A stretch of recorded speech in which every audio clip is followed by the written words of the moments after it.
वाहिगुरु जी का खालसा, वाहिगुरु जी की फतेह। आज हम न्याय के बारे में विचार करेंगे कि जो भारत के अंदर न्याय व्यवस्था है वो किस प्रकार से न्याय मिल रहा है हम लोगों को।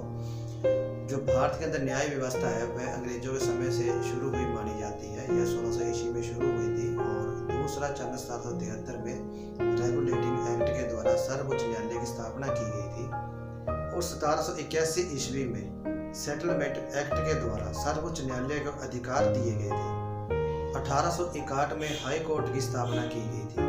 1860 में आईपीसी एक्ट बनाया गया था, आईपीसी एक्ट लागू किया गया था और 1950 में उच्च न्यायालय की स्थापना की गई थी। सीआरपीसी एक्ट 1973 में बनाया गया था और आज भी वही नीति है जो अंग्रेजों द्वारा न्याय देने की नीति थी। आज भी उसी नीति से न्याय दिया जाता है हमें। और अंग्रेजों ने जो ये न्याय देने के जो न्यायालय बनाए थे ये अंग्रेजों ने अपने फायदे के लिए बनाए थे और हमारे देश को नुकसान के लिए बनाए थे और देश को गुलाम बनाने के लिए बनाए थे उन्होंने। और ये व्यवस्था आज भी चल रही है। वही तौर तरीका है अंग्रेजों वाला आज हमें न्याय देने का। और यहाँ से हमें न्याय कैसे मिल सकता है? जो अंग्रेजों ने कानून लूटने के लिए बनाए थे उन कानूनों से हमें न्याय कैसे मिलेगा?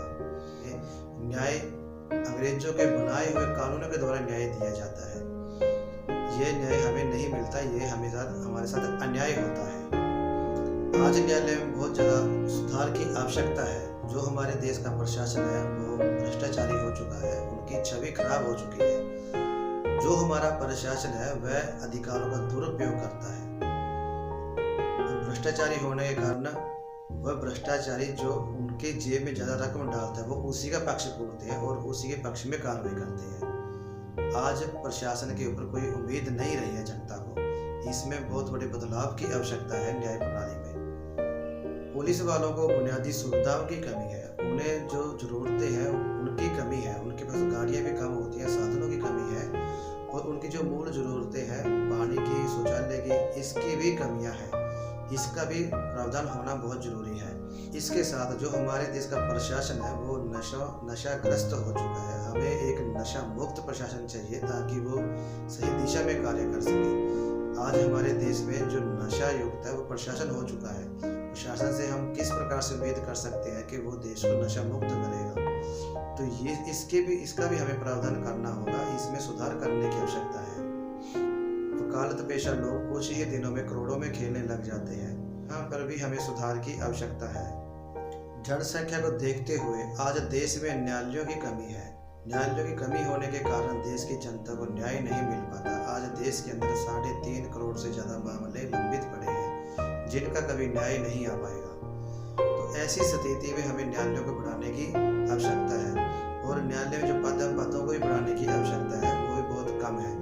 2011 की जनगणना के अनुसार आज देश के अंदर 10 लाख लोगों के ऊपर 18 न्यायाधीश आते हैं।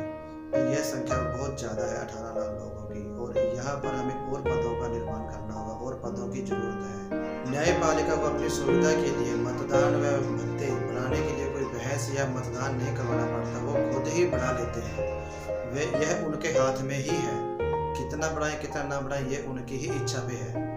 भारतीय न्यायपालिका न्यायालय में व्यक्ति को न्याय दिलाने की अपेक्षा कम रखती है और सजा देने में ज्यादा कार्य करती है।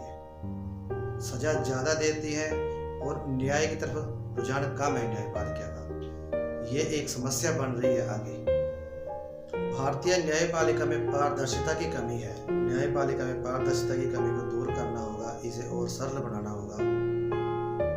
न्यायपालिका का समाज के साथ कोई संबंध नहीं है। न्यायपालिका समाज से टूटी हुई है। न्यायपालिका संबंध समाज के साथ होना चाहिए और इसके लिए कुछ कार्य करने की, कुछ योजनाएं बनाने की जरूरत है ताकि न्यायपालिका का समाज के साथ तालमेल बना रहे, उनके साथ संबंध बना रहे ताकि अच्छे से वो न्याय कर सके समाज के साथ। आज कोर्टों में न्याय नहीं मिलता, न्याय खरीदा जाता है। जिसके पास जितनी ज़्यादा रकम होती है वो केस जीत जाता है, जिसके पास कम होती है वो हार जाता है।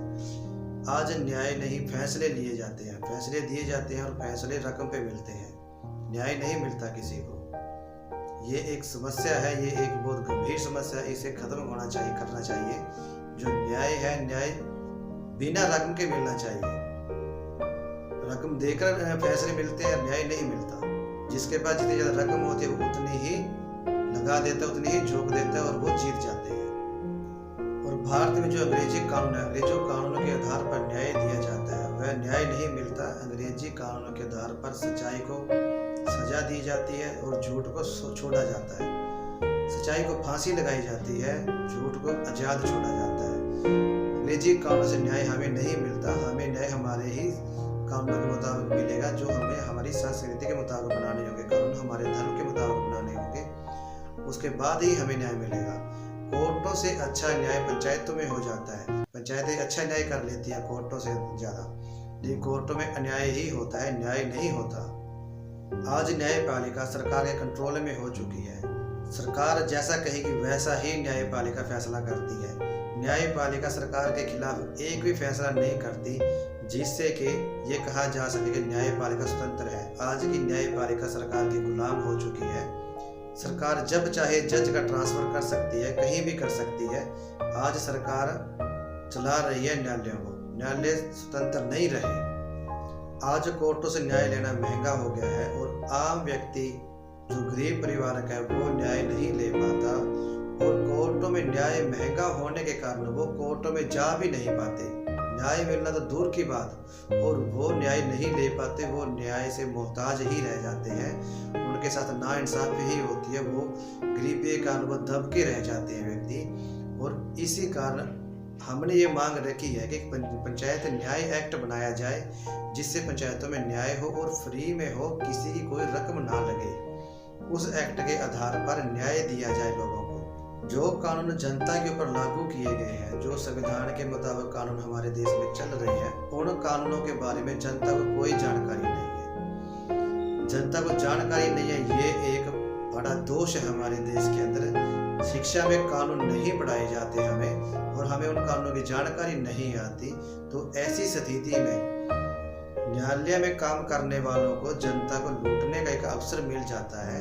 अगर जनता को कानूनों की जानकारी हो तो जनता खुद भी केस लड़ सकती है, लेकिन कानूनों की जानकारी ना होने के कारण जनता केस नहीं लड़ सकती और न्याय भी महंगा हो गया है, जिस कारण जनता इसमें नहीं जा सकती। और हमें स्कूलों में ये कानून लगाने चाहिए ताकि जनता को जानकारी हो, ताकि स्कूलों से वो पढ़ के आए और कानूनों को सही तरह से समझ सके कि क्या गलत है कानून में, क्या गलत नहीं है, और क्या उन्हें करना चाहिए, क्या नहीं करना चाहिए। ये हमें पढ़ाए जाने चाहिए स्कूलों में, लेकिन पढ़ाए नहीं जाते। ये जनता को गुमराह किया जाता है इस प्रकार से, जब उन्हें कानून ना पढ़ाए गए हो। जो कानून हमारे ऊपर लागू है, उन कानूनों के बारे में हमें ही जानकारी नहीं है, जनता को ही जानकारी नहीं है। जो जनता के ऊपर कानून लागू है, उसकी जानकारी जनता को ही नहीं। तो यह कानून हर गांव में ये संविधान होना चाहिए। हमारे हर गांव में कानून की किताबें होनी चाहिए, ताकि वहां पर हर व्यक्ति पढ़ सके, समझ सके, और स्कूलों में भी पढ़ाए जाने चाहिए। आज जो न्यायालयों में फैसले दिए जाते हैं, वो फैसले कई सालों में आते हैं। कई बार ऐसे केस होते हैं कि जो केस लगाने वाले हैं, वादी और प्रतिवादी दोनों मर जाते हैं, लेकिन न्यायालय में फैसला नहीं आता। 20-20 साल तक लंबित पड़े रहते हैं केस, लेकिन उनका कोई फैसला नहीं आता। ये लंबी प्रक्रिया है न्याय देने की, ये कम होनी चाहिए, इतनी लंबी प्रक्रिया नहीं होनी चाहिए। और इसी कारण, इस लंबी प्रक्रिया होने के कारण देश के अंदर अत्याचार ज़्यादा हो रहे हैं, गुनहगार ज़्यादा हो रहे हैं। क्योंकि लंबी प्रक्रिया होने के कारण वो कोई ना कोई ऐसा रास्ता निकाल लेते हैं, और गुनाह करने के बाद भी वो बच जाते हैं। और जो गुनहगार नहीं होता, जो सच्चा होता है, उसे सजा दी जाती है और वो बच जाते हैं। ऐसे रास्ते वो निकाल लेते हैं। और ये जो लंबी प्रक्रिया है न्याय देने की, इसे कम किया जाना चाहिए और जल्दी फैसले आने चाहिए, जल्दी न्याय दिया जाना चाहिए। जो सुझाव हमने आपके सामने रखे हैं, इस सुझाव को बेहतर बनाने के लिए आप हमें सुझाव दें। और आप सबका बहुत बहुत धन्यवाद। वाहिगुरु जी का खालसा, वाहिगुरु जी की फतेह।